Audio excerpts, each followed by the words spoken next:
Hello and welcome. My name is Luca Jajari, and today we're going to be discussing the COVID-19 infection rates in Ontario.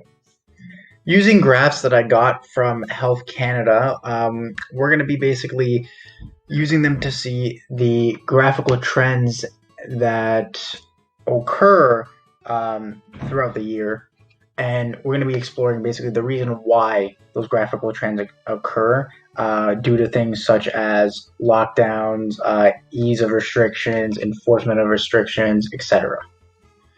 So here is one of the graphs.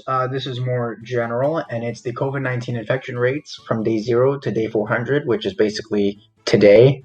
We're going to be taking this in two sections, basically from day 0 to day 50, and then from about day 100 to present day. Here we can see quite the exponential increase from day 0 to about day 50. This was, of course, during the first lockdown that Ontario had, which seems kind of odd that it would have such a dramatic increase like this because of the strict measures and also kind of the scarcity of the unknown that was COVID in the first place. So this in relation to the other portion of the graph, we can see that it really starts to kind of level out just a smidge, still on the increase. However, it is more linear, and also it does, as we can see, dip from time to time, which one could assume that that could be actually just a trend in the actual graph, that it'll just keep dipping and rising and dipping and rising very minimally. So, yeah. This graph basically shows the COVID-19 infection rates from around November 2020 to about now.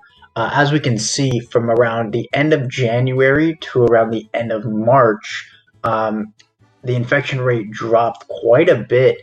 I could assume that this is because of the weather. It was a bit cold during January, February, and also because during December where the spike happened, at least one of the spikes, it was Christmas. So that makes sense.